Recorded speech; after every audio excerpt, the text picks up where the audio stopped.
Allah Azza wa Jal taught our Messenger alayhi فَذَكِّرْ إِنَّمَا أَنْتَ مُذَكِّرْ لَسْتَ عَلَيْهِمْ بِمُسَيْطِرٍ. Remind, because all you are is someone who's meant to remind. Your only job is to deliver something that will help people remember. That's it. You are not in charge of them at all. لَسْتَ عَلَيْهِمْ بِمُسَيْطِرٍ. You're not in control over them. Saytara in Arabic is control. And the messenger is being told, no matter how much you remind them, when you remind somebody or you give somebody advice, you're hoping they'll take your advice. It's logical, it's good for them, you mean it in good intention.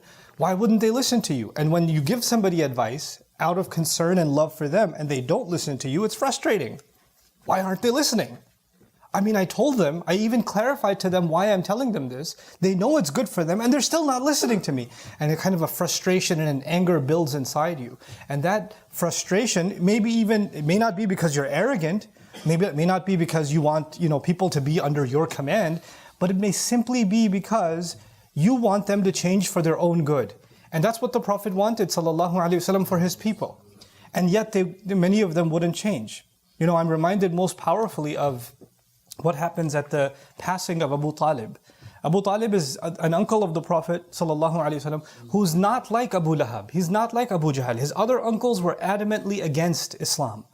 They insulted him, they attacked him. Abu Lahab was the most vicious of them. He even celebrated when the Prophet's child passed away. Next door neighbor, celebrating that he heard that a baby just died. How sick is that? And that's his uncle, And so he experienced incredible amounts of suffering at the hands of his family. But Abu Talib was a support. Abu Talib protected the Prophet ﷺ. He took charge of him. And he even brought him back securely back into Makkah. So, there's so many things that Abu Talib did for, you could say, not just the Prophet, but actually for Islam. But he didn't accept Islam. Until his dying breath, he wouldn't accept it. He was close, but he just couldn't get himself to do it. He just didn't take it. And that hurt the Prophet so much, sallallahu alaihi wasallam, that someone who loves him, not just someone who hates him, someone who loves him, someone who cares for him, someone he cares for also, like a father figure. And he just won't listen to the Messenger, sallallahu alaihi wasallam. Now, think about this for a moment. Nobody can give a better speech, and nobody can make a better argument, and nobody can present something more lovingly than the Prophet himself, sallallahu alaihi wasallam. He is the best teacher for all of humanity. So Abu Talib had the best teacher with the best message and the best opportunity to learn this message. There was nothing missing. Everything that could be done was being done. And yet he's still not listening. And so this pain that maybe the Prophet sallallahu alaihi wasallam, what did he do wrong? What's missing? Why won't he just accept? And so Allah told the Messenger sallallahu alaihi wasallam something very heavy that I want you to really think about today. And that's the words of Allah when Abu Talib passed away. إِنَّكَ لَا تَهْدِي مَنْ أَحْبَبْتَ وَلَكِنَّ اللَّهَ يَهْدِي مَنْ يَشَاءُ. You certainly are not the one who guides whoever you love. You're not in charge of guiding whoever you love. Now, I love my children. You can love your spouse. You can love your parents. You can love your brother or your sister. We have love for family. The Prophet ﷺ's love can never be compared. The kind of love he had, the kind of heart, we can never compare. And that love makes you want the best things for the person you love. Which is why the Prophet ﷺ wants guidance for Abu Talib. That's the best thing you can have. The ultimate gift would be guidance. And Allah has given the ultimate gift of guidance to the Messenger ﷺ. And his loving uncle didn't take it. He didn't take this profound gift. It's so painful. And Allah taught him a very heavy reality. And through that painful experience of the Prophet ﷺ, he taught us a reality. You, for sure, are not the one who guides whoever you love. Every time we read about the Prophet ﷺ and something painful that he went through, you have to understand something. Allah put him through trials and difficult experiences, not because Allah wants him to go through difficult experiences. Allah loves him more than anyone else. This is the most beloved creation of Allah. So you have to ask yourself, why is Allah putting His Messenger through these painful experiences? Because He is rahmatan للعالمين, because He's a mercy and a teacher and a care and an act of love from Allah for all people forever to come. In other words, you and I are going to have people that we love. You and I are going to have people in our life that we want to see guided, that we want to see change, and we're not going to see them change no matter what we do. And it's going to be frustrating. What are we supposed to do? I've tried everything. I've tried speaking softly. I've tried gently reminding. I've tried this and I've tried that and I've tried the other and nothing's working. I don't know what to do. They seem to be getting even further away.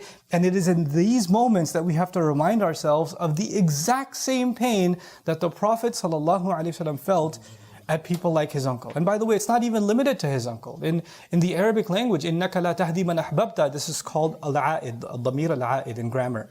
So the expected language is إِنَّكَ لَا تَهْدِي مَنْ أَحْبَبْتَهُ. There's a damir expected.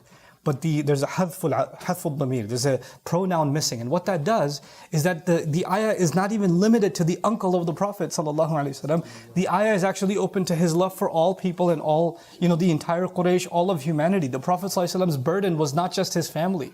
The Prophet ﷺ's burden out of love for humanity was actually all of humanity. Whoever would not listen.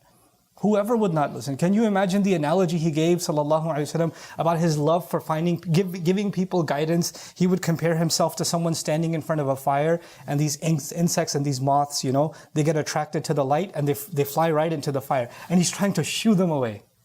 Like literally like you get those zappers, bug zappers and stuff in homes that attract the bugs because of the light, And he's trying to get them away from there. You're going to kill yourself. You're attracted to something that's going to destroy you. And he's trying to push them away. That's the incredible love of Rasulullah sallallahu alaihi wasallam. And yet Allah told him, actually, your only job is to remind people. Your only job is to deliver a message in a loving, caring way. But what they do from there on, بَلِ الْإِنسَانَ عَلَى نَفْسِهِ بَصِيرًا وَلَوْ أَلْقَى مَعَاذِيرًا. A person has to be in full view of their own self. Everybody's responsible for themselves. When I travel and sometimes people see me at a restaurant and recognize me, and then after wanting a selfie, they want to have a conversation or whatever, and we sit down and have a chat. And when we have a chat, a lot of times it's about their family. This is my daughter, and she used to pray. She used to pray every single day, and until she was 12, 13 years old, I made sure she prayed all her prayers. And then by the time she got 18, she went to college. And now I don't know if she prays anymore. What can you tell her? Tell her something that can translate. So, and the daughter's sitting next to her, rolling her eyes like, oh God, here we go again, She's being put on the spot. So first of all, I apologize to the daughter, sorry. And the mom even tells me, I send her all your videos. And so I'm sorry that she sends you my videos. First of all, let me apologize about that. But after that, the thing is that we have to understand something. Allah we believe Allah controls every leaf on every tree. Allah controls every movement of every honeybee. Allah who controls every step that every ant takes. And I ask, do you believe in this control that Allah has? Yeah, I do. Then why do you think you can control your child? Who's in charge? Who's going to control the outcome for our kids? What they're going to do and what they're not going to do. Once they become adults, then their choices are theirs to make. We have to understand our only job can be to remind, but even that so gently, And some parents, it's not just about parents, it could be siblings or spouses, whoever else. We start thinking, no, that's all I do is just remind. But yeah, nagging is not the same as reminding. Sarcasm is not the same as reminding. Criticizing someone or making someone feel like scum is not the same as reminding. Embarrassing someone is not the same as reminding. Oh, you didn't pray, did you? No, but I remind very gently. How do you remind? You're just going to burn in hell if you keep this up. This is not the way you remind someone. This is not the way if you're hoping they dress the way you'd like them to, that they behave the way you like them to, they pray the way, and then ask a hard question to people who want to do that. I just wish my son would pray. And your son comes over to the house to visit. He works in some different city. He comes to visit you. And when he visits you, you say, pray, pray, pray. And then he prays, fine. And when he prays, why did he pray? If he was going to verbalize his intentions, they're not going to be, I'm about to pray the Dhuhr Salah for Allah subhanahu wa ta'ala. He's going to say, I'm going to pray 4 rak'ah because my mother won't leave me alone. Allahu Akbar. Those intentions are not for Allah anymore. He didn't do that for Allah. So what good is it? إِنَّمَا الْأَعْمَالُ بِالنِّيَّاتِ.